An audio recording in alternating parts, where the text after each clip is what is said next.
São muitas as histórias que comprovam o jornal Clarim como um símbolo de resistência, principalmente naquela época, que tudo era muito mais difícil.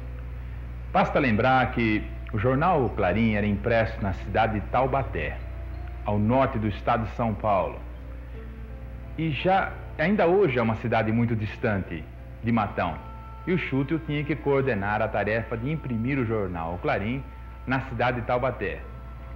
Bem, além disso, existia também o desafio imposto pelo clero da época. Agora, nem por tudo isso, o jornal Clarim chegou a ser impresso com até 47 mil exemplares.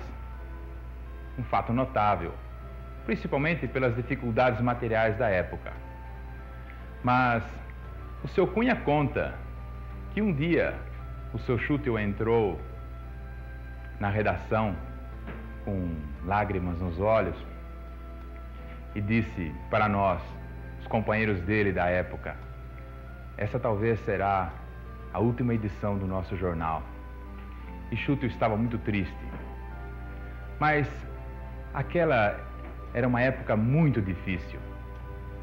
Mas não teve dificuldade que nós não vencemos com prece, coragem, dedicação e boa vontade.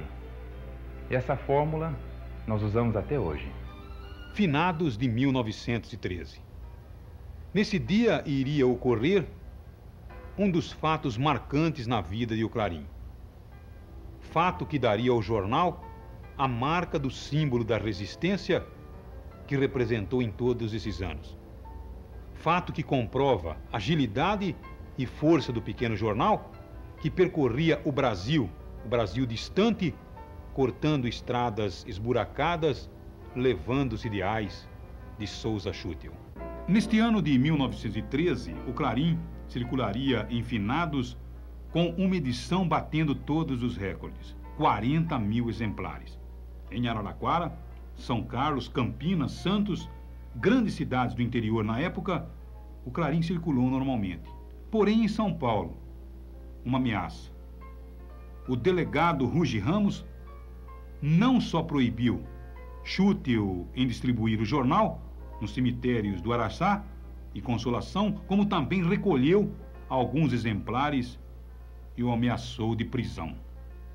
Na verdade, a tentativa de Ruge Ramos de proibir a circulação do Clarim nos cemitérios lá de São Paulo, isso veio dar o maior destaque, inclusive a imprensa, de um modo geral, notando tudo isso, ela se preocupou em noticiar o que estava acontecendo, principalmente porque perceberam que estava tirando assim a liberdade do espiritismo ser conhecido, divulgado no Brasil.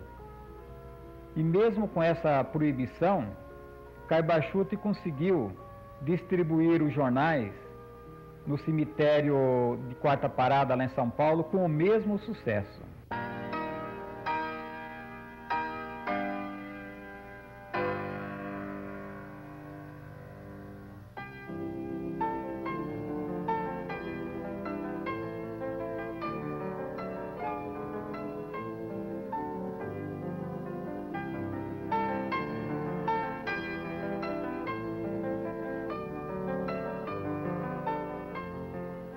Lá pelos idos de 1937, surgiu em São Paulo, capital, um grupo denominado Ação Espírita Paulista.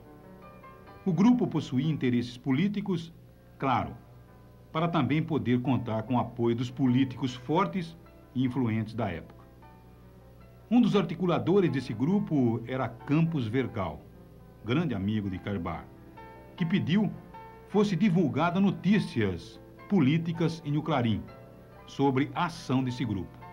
Afinal, as eleições estavam próximas e se a vitória fosse conquistada, a doutrina espírita teria força maior e maior amparo. Neste ponto, diziam que Chútil era realmente intransigente. E ele teria inclusive dito: não, o Clarim não será colocado nunca a serviço da política. essa era a sua posição. O velho Schüttel não sustentava interesses e vivia para servir. E tem um outro fato marcante que envolve a política. E esse fato também iria acontecer na vida de Schüttel.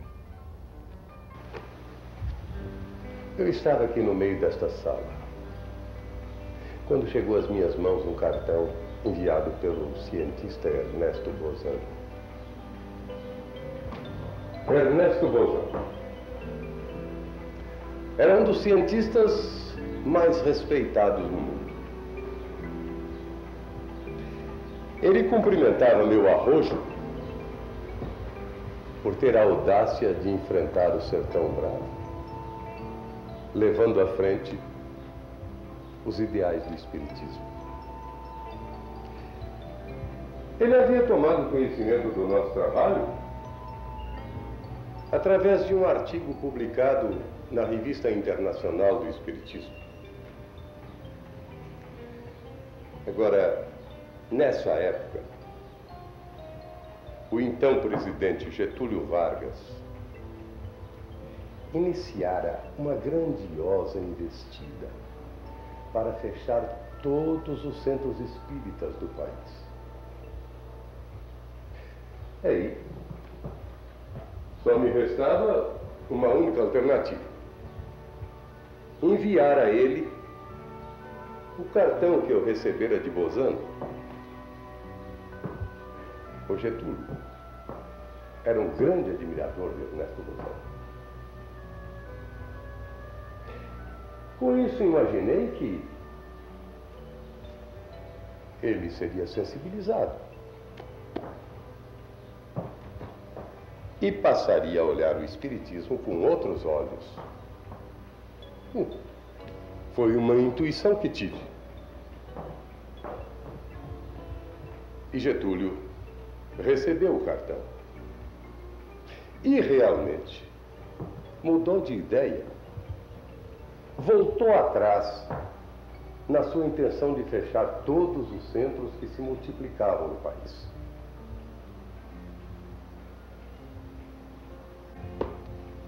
E Getúlio teria dito, ao ler o cartão: se Ernesto Bozan, um homem respeitado no mundo inteiro, um estudioso, um sábio, se ele respeita e aceita o espiritismo, por que nós é que vamos proibir? A caridade e o trabalho sempre foram